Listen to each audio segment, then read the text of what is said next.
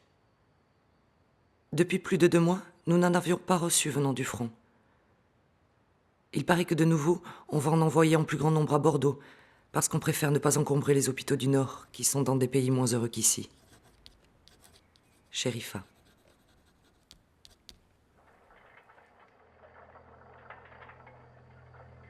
« 5 mai 1915.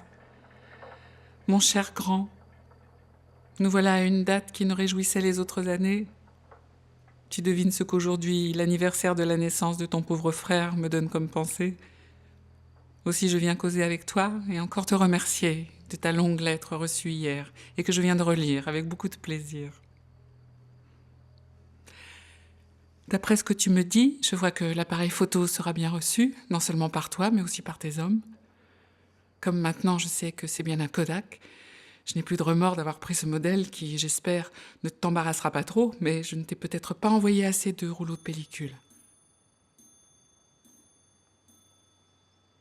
Voilà Paul qui se met aussi à la photo, ainsi que Louis, qui a fait des économies sur l'argent que ton papa lui donne chaque mois depuis qu'il est au régiment, afin d'avoir aussi un appareil dont il avait la plus grande envie. Moi, je trouve cela très bien, car c'est très intéressant maintenant, mais ce le sera autant plus tard par le souvenir que les photos vous donneront. Et je vous comprends d'autant mieux que cela m'a toujours fait envie, même dans un temps où les appareils photographiques étaient bien moins pratiques qu'actuellement. « 31 juillet 1915. Mon vieux frangin, hier, en revenant à midi de mon hôpital, j'ai trouvé ton petit paquet. J'étais bien contente, et je l'ai été encore bien plus une fois que j'ai découvert ma bague. On en voit beaucoup, tu sais, des bagues faites par les poilus dans les tranchées. Mais généralement, elles sont seulement ébauchées, et surtout pas de très bon goût. Tandis que la tienne, elle est distinguée. Je voulais t'écrire hier soir, mais je voulais d'abord développer tes pellicules pour t'en donner des nouvelles. Et la séance a duré plus longtemps que je ne pensais. Aussi, je me suis couchée après. En me réveillant tout à l'heure, j'ai été les faire sécher, et je te tirerai des papiers demain. Aucune n'est voilée, la plupart me paraît même excellente. Louis doit quitter aujourd'hui Fontainebleau, avant de partir pour le front. Au revoir mon vieux et cher Salem. Je t'embrasse bien fort et pense que d'ici 15 jours, j'aurai comme toute la famille le bonheur de t'embrasser pour de bon. Ta petite sœur qui t'aime, Sherifa. «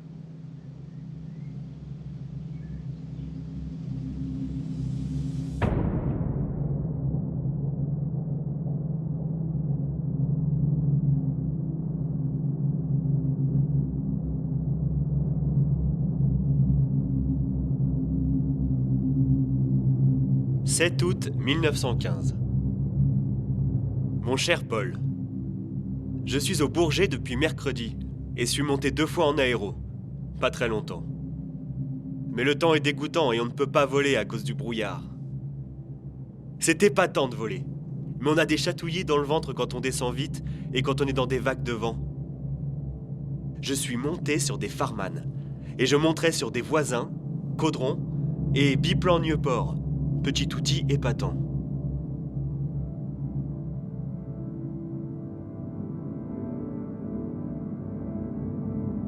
L'autre jour, je devais faire de la photo.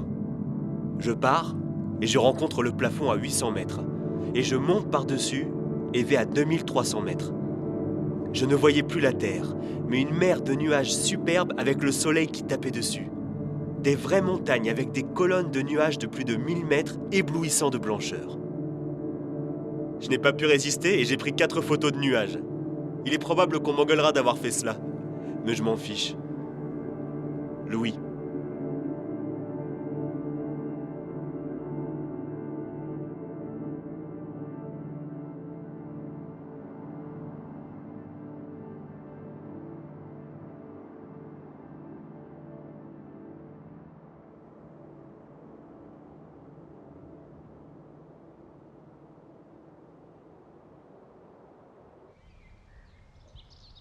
Jeudi 17 juin 1915.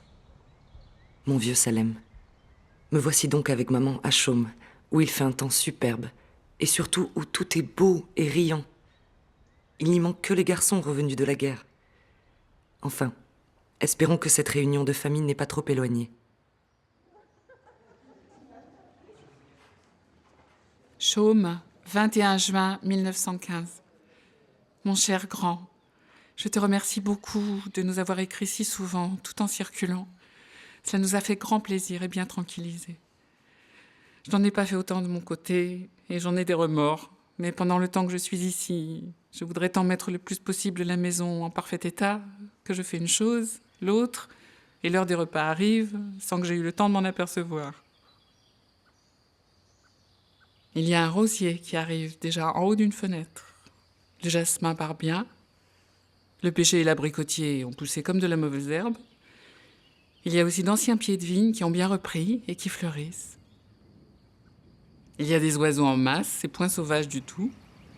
Une chouette se perche sur un vieil arbre tout à côté de la maison. Un écureuil hier, pendant 10 minutes, est venu grignoter des fraises au bord de la pelouse sous mes fenêtres. Et j'ai vu 2 perdrix se promener près de la rivière.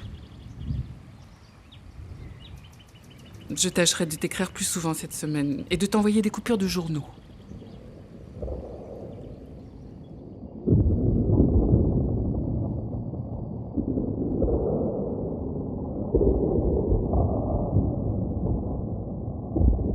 Le 31 mai 1915. Mon cher Salem, parti dans une équipe de téléphonistes, j'ai été affecté à une pièce d'artillerie. Me voici à 3 km des Boches, et j'entends depuis 24 heures le concert que tu connais. Jusqu'ici, j'entends surtout les coups de nos pièces qui passent par-dessus nos têtes avec un bruit frétillant, bizarre. Mais pas encore d'éclatement de marmite à ma proximité. Mais cela va vite revenir, paraît-il. J'ai assisté hier, de trop loin malheureusement, à un canardage de nos avions par les Boches. C'était comme des étoiles blanches. Brigadier Paul Rézal, 8e batterie, 18e d'artillerie, secteur postal 145.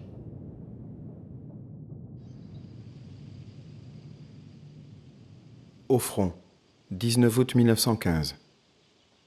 Mon cher vieux, je reviens de permission, tu dois du reste le savoir, à La Ferté, dans cette douce paix de famille.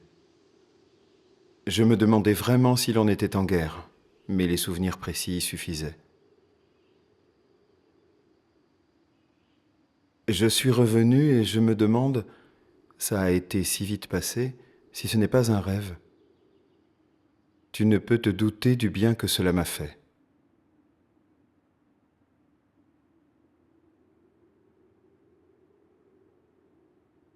Reviendrai-je ou non, c'est toujours la question qui vous revient.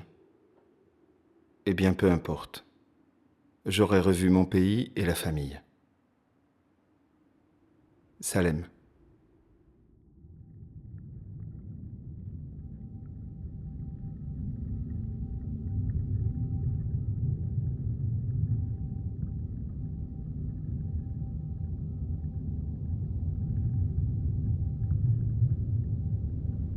Le 7 décembre 1915. Mon cher papa, comme je continue à faire un métier inutile et idiot, j'avais pensé partir dans l'infanterie comme sous-lieutenant la prochaine fois qu'on demanderait des volontaires. mais il y a quelques jours apparut une note concernant les volontaires pour l'aviation et indiquant les conditions assez curieuses qu'ils doivent remplir. J'y réponds assez bien. J'ai donc fait ma demande et je souhaite qu'elle aboutisse vite. J'irai alors passer 2 mois à l'arrière pour mon apprentissage de pilote. Paul.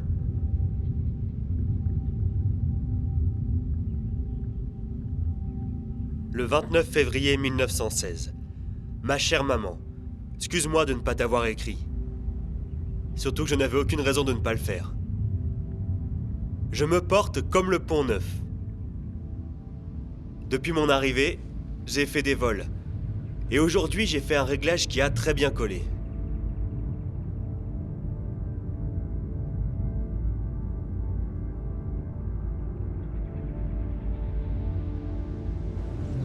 Cela m'a fait plaisir, car il y a 2 autres observateurs qui ont essayé d'en faire en même temps que moi et n'ont pas réussi. Il fait un temps dégoûtant, car il dégèle. Mais pendant que cela tenait encore, j'ai fait des photos qui sont bonnes. Des effets de neige des environs, et des vues d'Amiens. Des lignes, on voit Péronne très bien. Et si j'en ai l'occasion, j'essaierai de la photographier. Louis.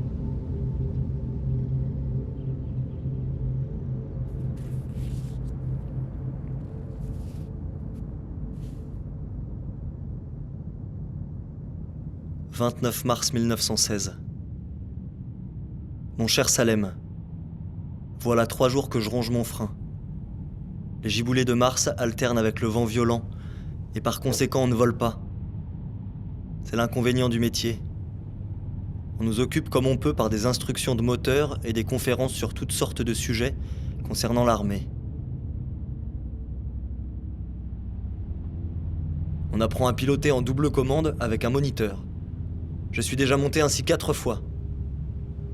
Au bout d'1 heure et demie ou 2, on est lâché seul. Voler n'est rien. C'est l'atterrissage qui est très délicat et dangereux.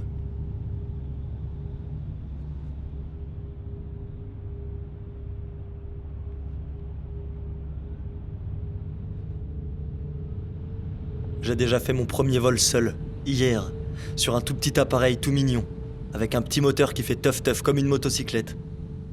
Tu aurais ri de me voir accroupi dans cette petite carlingue pour petit enfant. J'ai fait un petit tour de 5 km sur la campagne, pas bien haut, pour voir les nids de pie en haut des peupliers.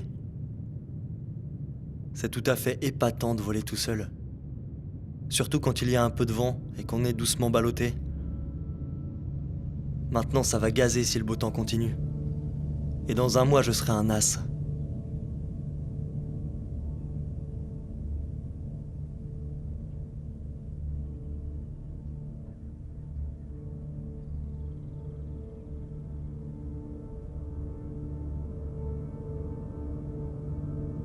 Je ne sais si tu es comme moi, mais je suis arrivé à ne plus m'étonner de rien. Et trouver tout ce qui arrive naturel. Agrément comme embêtement. Il me semble que je suis devenu un peu blasé, ou du moins indifférent, et que ma sensibilité est émoussée. J'ai vu un poilu ramasser un bouchon terrible, son appareil réduit en miettes. Lui n'a rien eu, car le caudron pardonne merveilleusement. Eh bien, je n'ai pas été émotionné plus que cela. Pas plus que mes camarades du reste, ni même le poilu en question. On s'adapte à la nouvelle vie de danger que nous menons depuis 2 ans. Pour peu que cela dure encore 50 ans, cela paraîtra la vie normale. Ah, j'entends les moteurs ronfler. Les coucous sortis des hangars et alignés prennent le départ pour les 3 pistes d'entraînement. Je pars à la mienne. Au revoir mon vieux. À bientôt pour la suite de notre causette, en attendant que nous puissions nous réunir pour de vrai. Je t'embrasse bien. Ton frère, Paul.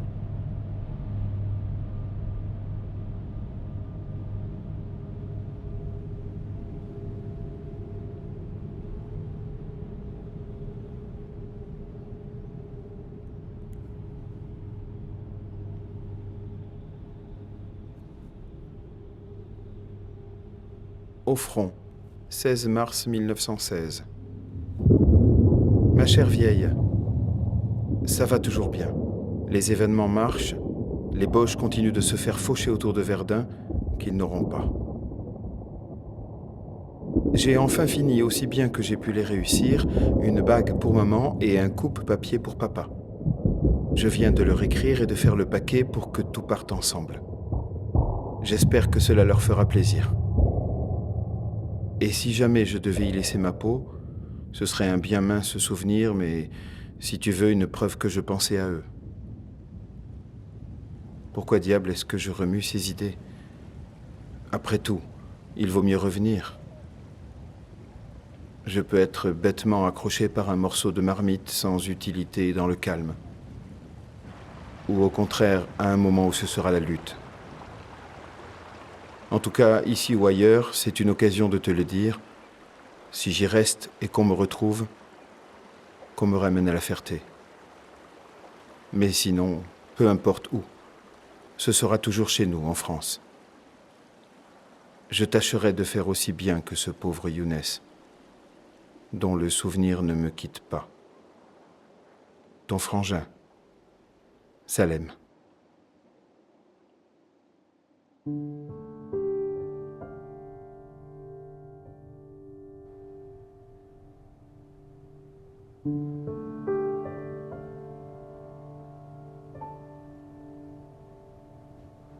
Le 7 avril 1916. Mon vieux Paul, je viens de passer 15 jours assez tristes. Un aspirant observateur, Rebaud, a été tué dans un combat qu'il a eu avec un Fokker. Il revenait de faire la photo des positions Boche. Les 4 premières balles l'ont touché. Il a eu les 2 cuisses cassées et il est tombé dans le fond de la carlingue. On l'a sorti et couché par terre, et aussitôt il y a eu un rassemblement de fantassins. Lui n'a rien dit. Ne se plaignant pas, il a pris une cigarette, l'a allumée et a fumé tranquillement en attendant qu'on le pense. Tous les fantassins ont été ébahis de son attitude. Quand je suis allé le voir, nous avons un peu blagué ensemble. J'étais loin de croire qu'il en mourrait. Il avait une artère fémorale coupée. Il était arrivé 8 jours après moi à l'escadrille. C'était un très bon copain et très amusant. Il a été décoré de la médaille militaire.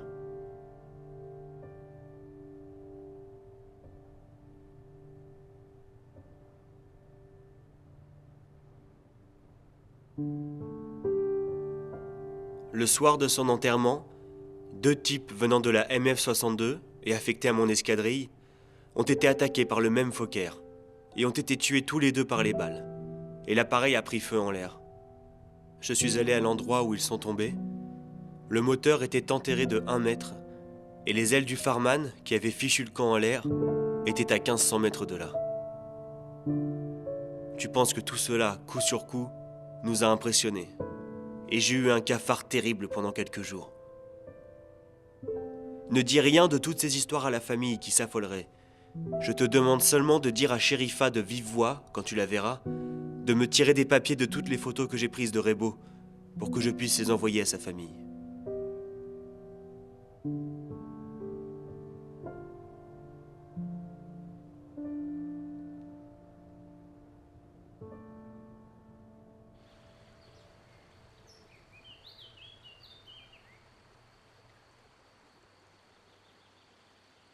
19 juin 1916. Mon cher grand, Paul a demandé à Sherifa de chanter et a été surpris très agréablement des progrès qu'elle a faits. Depuis son retour de Chaume, son professeur lui fait travailler un morceau de la flûte enchantée de Mozart, qu'elle chante bien, quoique ce soit du classique difficile. Je ne sais ce que tu vois et apprends là où tu es, ce ne doit pas être beau, sauf la conduite de nos poilus. Si tu reviens de cette guerre, comme je l'espère, rien ne t'étonnera plus dans l'existence.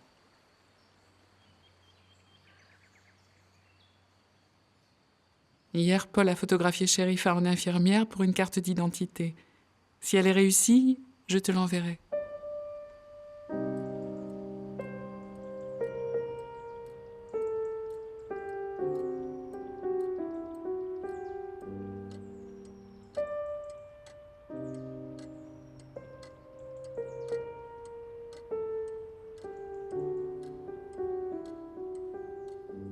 4 octobre 1916. Ma chère maman, voilà de mes nouvelles. Très bonnes. Mais je commence à en avoir assez de rester ici à ne rien faire. Vivement qu'on fiche le camp sur la Somme. Mardi matin, avant que je reparte à l'escadrille, Myriam m'a fait un concert. Elle m'a joué du Beethoven, du César Franck et du Schumann, et cela m'a fait beaucoup de plaisir. La musique est une chose vraiment épatante.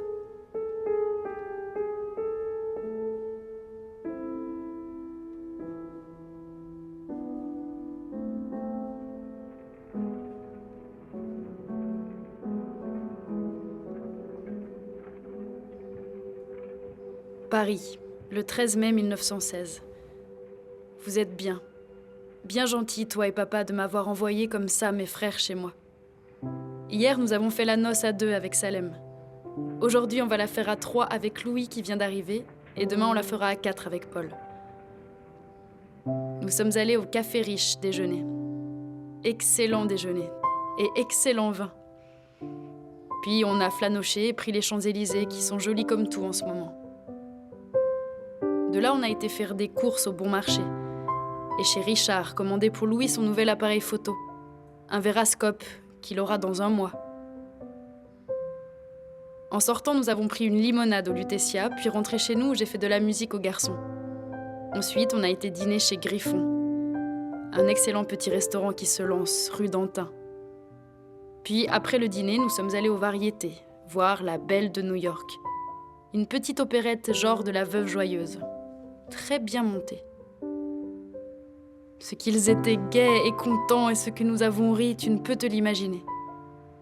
Ils disaient, surtout Salem, qu'il rêvait, absolument. Myriam.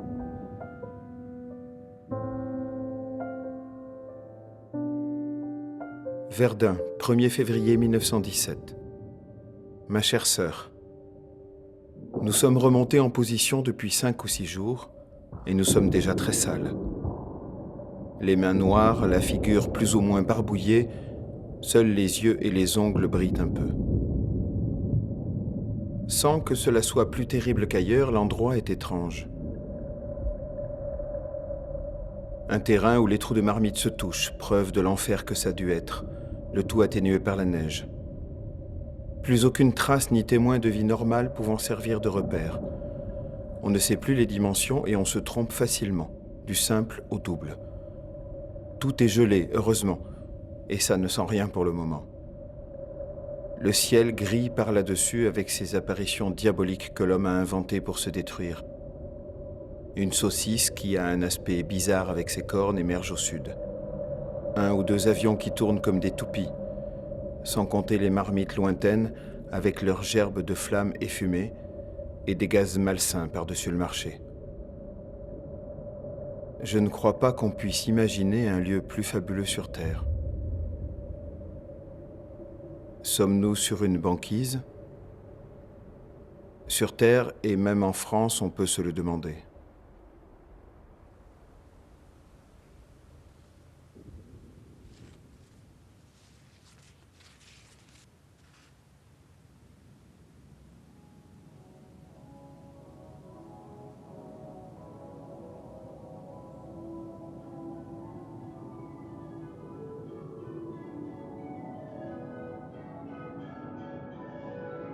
Au front, 22 mars 1917. Ma chère vieille sœur, il me semble, mamie, que nous vivons une période historique. On annonce en 3 lignes aux Échos du journal que la Chine rompt les relations diplomatiques avec l'Allemagne. Il est vrai que la première page annonçait la révolution russe et la prise de Bapaume. Je mentionne en dernier la chute de Briand. Tu ne peux te figurer comme cette crise ministérielle laisse le poilu indifférent. À la vérité, on ne s'étonne ni ne s'intéresse plus à aucune nouvelle. On dit tiens ou ah, et on continue sa manie au Sombridge. Il n'y a que pour les événements de la Somme qu'on s'est levé pour regarder la carte.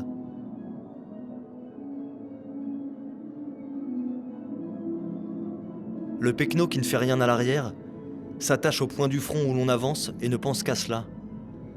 Mais pour nous, et tous les combattants en général, Si nous nous intéressons à ce que font les camarades d'à côté, notre propre action est toujours notre principale préoccupation. Nous sommes aussi des acteurs, et nous avons autre chose à faire que de regarder et applaudir les camarades. Les spectateurs de l'arrière sont là pour cela. Paul.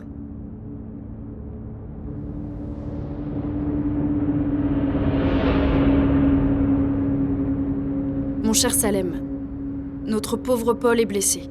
Ne t'as peur pas. C'est sérieux, mais pas du tout désespéré, je te le jure. Voilà ce que je sais. Un télégramme est arrivé cette nuit disant qu'il a été blessé au-dessus de Laon, où il avait été faire un raid. Une balle est entrée par l'œil droit et est ressortie auprès de l'œil gauche. Malgré cela, il est revenu dans nos lignes et a eu une conduite admirable. Ce matin, on l'a opéré. L'opération a tout à fait bien réussi et il va très bien. Seulement, l'œil gauche est perdu. Papa, maman et Sherifa essaieront d'aller le voir. Le pourront-ils ? Je te tiendrai au courant, mon cher vieux. J'ai été bouleversée, je t'assure. Mais ce soir, je suis bien rassurée. Surtout, ne te tourmente pas. Ne te fais pas de chagrin. Meriem.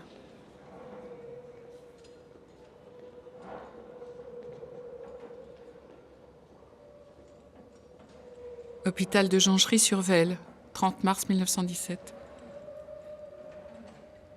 On l'a prévenu que nous arrivions. Il nous a parlé tout de suite, essayant d'entrouvrir son œil sous son bandage très tuméfié, comme tout ce qu'on peut voir de sa figure.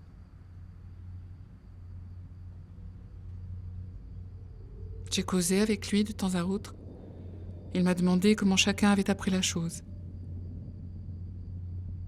Il était allé accompagner un caudron pour la photographie. Ils ont été attaqués par 4 ou 5 Boches et Paul a combattu avec plusieurs.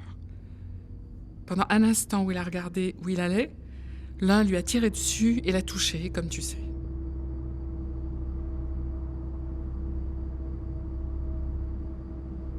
Alors, n'y voyant plus du tout, il a coupé son moteur et piqué, attendant la mort à la terre. Et trouvant la descente très longue et la terre bien loin, quand, de son œil droit, il a aperçu une lueur. Alors, reprenant espoir, il a rallumé son moteur et, avec sa main, tâchait de dégager son œil, se dirigeant tant bien que mal, car le sang coulait et lui obscurcissait la vue.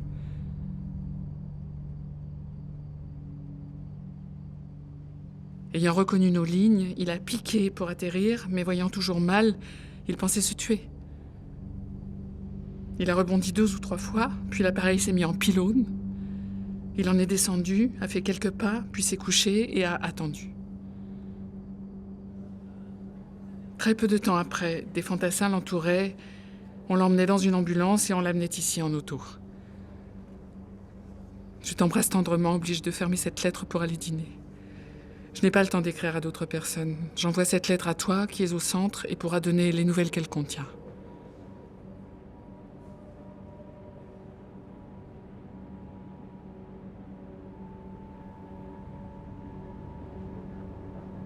« 25 avril 1917. Ma chère sœur, j'ai le cafard. Maintenant, j'ai la notion que La Ferté et Chaume sont des choses très éloignées de moi, que je ne les reverrai peut-être pas. Je ne sais pourquoi, mais en lisant que tu me joueras un morceau de César Franck quand je te verrai, cette idée m'a procuré un grand plaisir, comme à un petit moutard à qui on promet un jouet. Louis.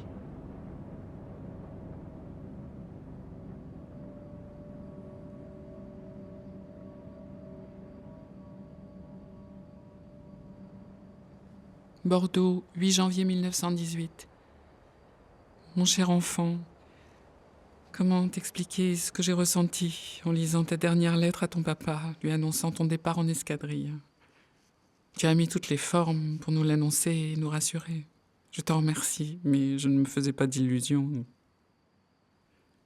Je te sens très satisfait de retourner au front, comme tu le désirais tant. J'éprouve à la fois de la fierté et de la satisfaction, mais aussi de la crainte. Mon cher grand. Seulement si je te le dis, c'est en passant, mais point du tout pour que tu y penses. Tu sais mon opinion sur le rôle de chacun, tant que le Boche se trouve sur le sol français, que nous ne soyons donc pas une entrave dans ce que tu juges bon de faire. Envoie-nous seulement de tes nouvelles avec assez de régularité pour que nous ne nous tourmentions pas. Ta maman.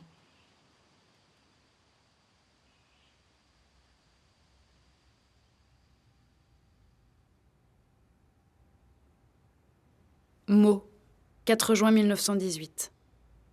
Mon cher petit Louis, j'apprends que tu es blessé, que tu as reçu 2 balles dans la jambe en abattant un boche.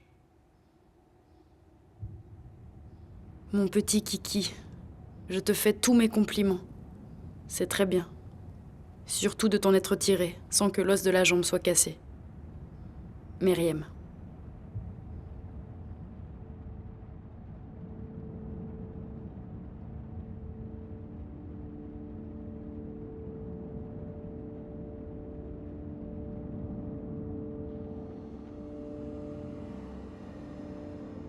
Bordeaux, 10 août 1918. Mon cher Paul, j'ai reçu ce matin ta lettre de jeudi qui m'a fait bien plaisir. Car si les poilus sont heureux de recevoir des lettres, je sais bien que les sœurs de poilus sont bien contentes d'en recevoir de leurs frères. Je voudrais pouvoir te distraire aussi, en te racontant ce que je vois ou fais, mais cela m'est plus difficile, car tu connais les hôpitaux, pour y avoir été, moins longtemps que moi, mais pour y avoir été soigné, et cela revient au même. L'hôpital de Bordeaux est plein en permanence. Dès que quelques lits sont vacants, de nouveaux blessés ou brûlés arrivent. Maintenant, j'assiste aux opérations et donne le nécessaire aux chirurgiens, ce qui évite le désordre dans lequel je retrouvais la salle jusqu'à l'année dernière. Mais chaque fois qu'on opère, cela me fait de la peine pour le patient. Quoique je supporte sans trop d'efforts ce spectacle parfois pénible, lorsqu'il y a des complications.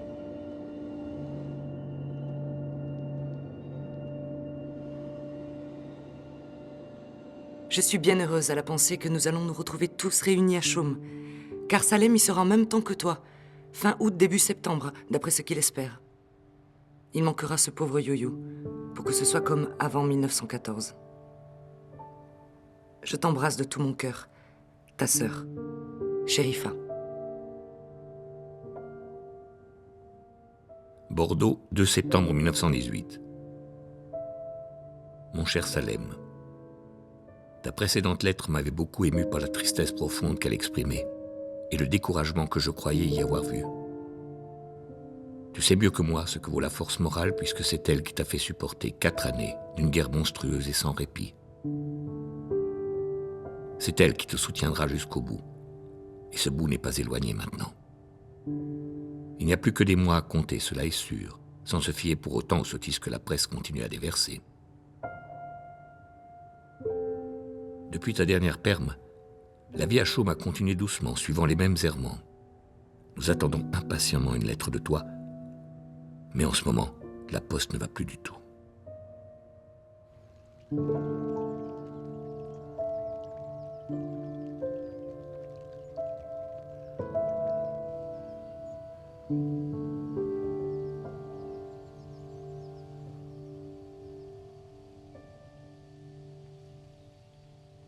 « 23 octobre 1918. Mon cher Louis, nous sommes toujours dans le bonheur en lisant les communiqués. Ton papa t'a écrit que Paul voudrait avoir une chambre d'étudiant à Paris afin de garder son entière indépendance.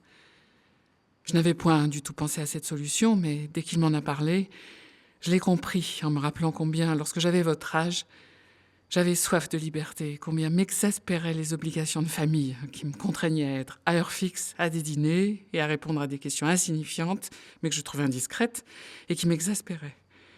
Donc si tu penses comme lui, ne crains pas de nous le dire. Cela n'enlève rien à l'affection. Si au contraire tu préfères avoir ta chambre chez nous, j'espère que nous penserons que tu n'es plus un enfant de 14 ans et que nous ne t'agacerons pas. Si nous t'ennuyons sans nous en rendre compte, il faudra nous le dire carrément. Ta maman.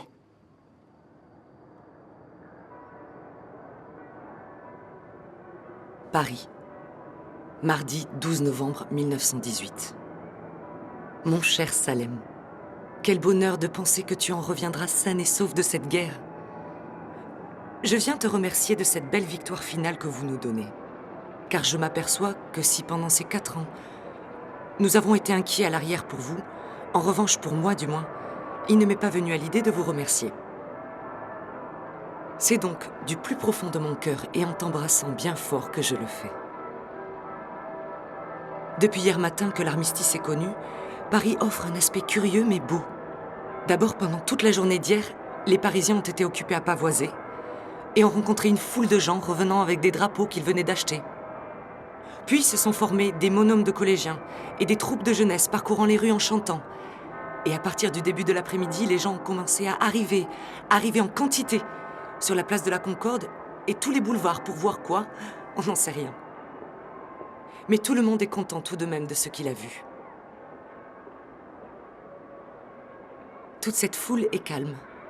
Et l'on sent que la gaieté est contenue par tous les chagrins que cette fin de guerre rappelle. Mais tout de même, sont vraiment très gais, les gamins, les collégiens, les midinettes et les Américains. Le 12 novembre 1918. Ma chère vieille sœur, la guerre est finie. Cet événement, en l'attente duquel on vivait depuis 4 ans, est tellement énorme qu'on ne s'en rend pas très bien compte. Cela m'a laissé presque froid, comme tous les autres événements sensationnels de la guerre, sauf l'attaque Boche de mars 18 et la reprise de Péronne. Et il faut que je réfléchisse pour exciter ma joie. Les drapeaux sont sortis de partout, comme par enchantement. Toutes les cloches se sont mises à sonner dans la campagne, et l'on a revu quelques-unes des scènes de 1914 de la population civile à l'égard des troupes. Les démonstrations bruyantes des Américains qui cantonnent à côté de nous ne créent pas une atmosphère correspondant à mon état d'esprit. Et malgré mon amour de la solitude, je constate que la présence de ses proches ou de vrais amis manque dans une circonstance comme celle-ci. Je me réjouis surtout en pensant que pour maman et pour vous tous, ces années d'angoisse quotidienne sont terminées. Paul.